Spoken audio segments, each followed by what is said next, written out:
What is up, everybody? Another video. Hold on, this thing is just beeping. I'm sorry about that. But I'm actually about to pick up some White Castles for dinner. If you guys ever seen Harold and Kumar, you know the Fairburgers. But that was a crazy movie. I gotta go back and watch that. But anyway, this video today is about why I'm gonna stop using QuickBooks.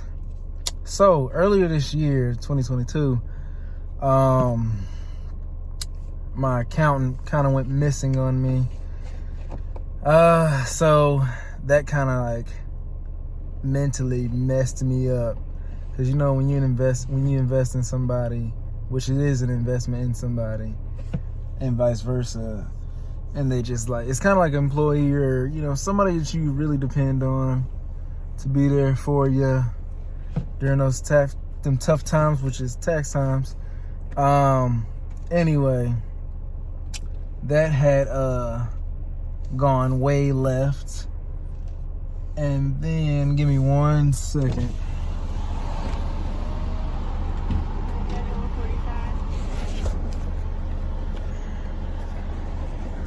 All right, anyway,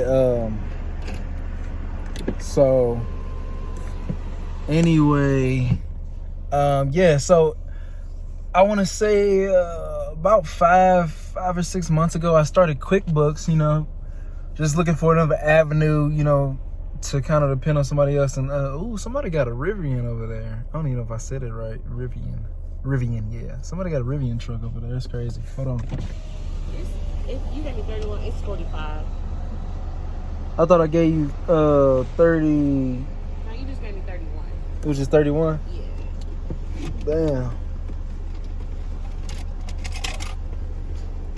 I don't really be using change, but shit. Yeah. Oh well. Here you go. Shoot, I'm sorry about that, guys. I thought I gave it the right amount. But anyway, so yeah, I got on with QuickBooks, paid them the little startup fee. Thank you. You're welcome. Paid them the little startup fee and whatnot. And then I signed up for their live bookkeeping because I lost my bookkeeper. So anyway, signed up for that. And I'm not even going to lie to you guys, man. So here's what I was paying. I was paying $255 a month, but obviously you got to pay the startup fee, which I forgot what that was. But anyway, every month it was hitting. And so basically with the software was okay. It's pretty user friendly if you can spend some hours there and learn it and get it down pat. It's pretty dope to use. I'm not knocking it by no means in this video.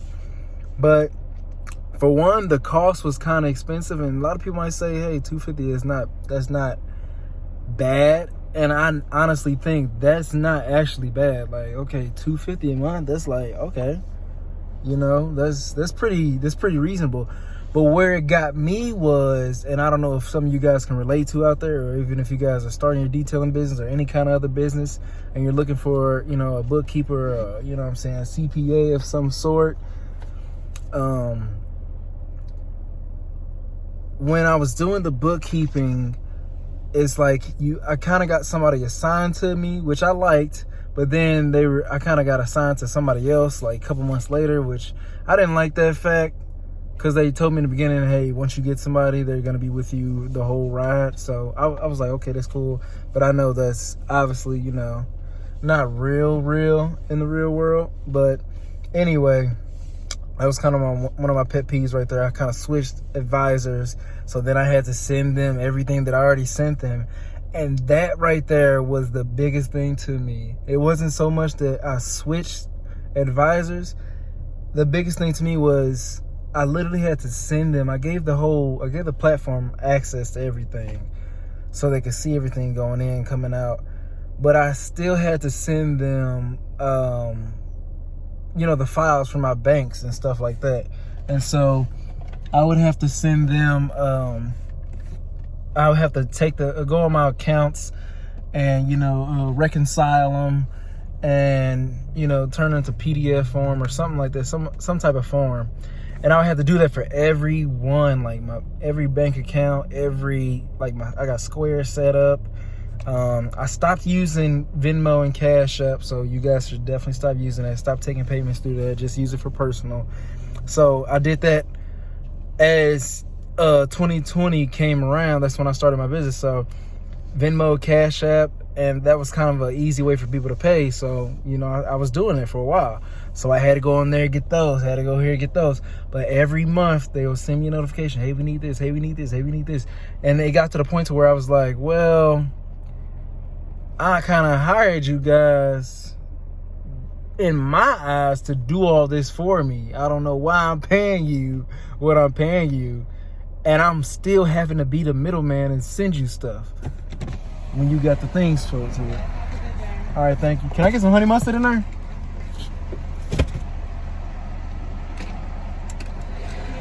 Appreciate you. So anyway, she had a little attitude. Anyway, you know what? We're going to have a sidebar right now since we having car chronicles. What's up with the fast food places nowadays not even giving out ketchup? You know what I'm saying? Or even ask you, do you want a sauce anymore? Like, have ketchup packages and sauce packages become a pain in the ass to these companies? Or like, what's going on? Like, you almost got to ask for napkins. But sorry to rant right there. But anyway, back to the story. QuickBooks, man. I was paying them, and I was still yet having to do these things, which kind of got on my nerves, because it's like, okay, if I'm doing these things, I got time to sit down and log into each of my accounts, turn this form into this form, reconcile everything, and then send it to them, and then wait for them to get down with it within 24, 48 hours, and then show me my new progress or whatever, my P&L. And I'm like, yo, I could easily be doing this myself, which I was doing in the beginning with my first CPA. I would do my numbers and everything and just, tell her what it was and send her this and that. And it was like that. So I found myself paying for more. It wasn't adding value to me by any means. In my eyes, it wasn't adding value. I don't know if I, didn't pay for the right service, which I thought I did, but I don't know, guys. That's kind of my spiel on that. So this month, it's actually December, so it's about to be the new year anyway. So I went ahead and, at the beginning of this month, I went ahead and canceled my whole subscription. So I still got it to the 28th to see my charts and diagrams and stuff. But what I wanted to get on here and tell you guys is definitely look into it. If your business is like mine, which I'm still a small business, but I'm doing pretty well for myself. But I still have some time, I would say, to, I guess, do these things. I guess try to do it yourself. Try to work at Excel. Or if you think that this company adds value to your whole setup and your taxes, tax strategies, and all that good stuff, then I would say go in there and do it. Now, I will say, I haven't tried out their payroll. I've just been doing, the regular payroll. I guess they would call it business deduction, the tax and IRS eyes. So I just been kind of paying myself every week. But I've been thinking about using their payroll or another payroll system like Gusto, because when you switch to an S Corp, which I switched to an S Corp at the beginning of this year, you got to use a payroll system, and pay yourself a pretty reasonable amount because you're not an LLC anymore. And then obviously you want to switch to an S Corp because you get taxed better. You get better taxes, better tax breaks. That's what I mean. So definitely looking into that if you don't know about that. But I just wanted to hop on there and tell you guys my experience with them. It wasn't a bad experience. I just didn't see it adding value to my life and taking stress off my shoulders. So that's all I got for you guys. I didn't want to make this video too long. Great company, but does it add value to your business? Hope you guys like this video. If you want to know more or talk to me a little bit more about the topic or whatever else, LLC, S Corp, just comment in the section below and I'll get back to you. And make sure you subscribe. I got more videos coming, more big news happening as next year rolls in. And I'll see you guys on the next one.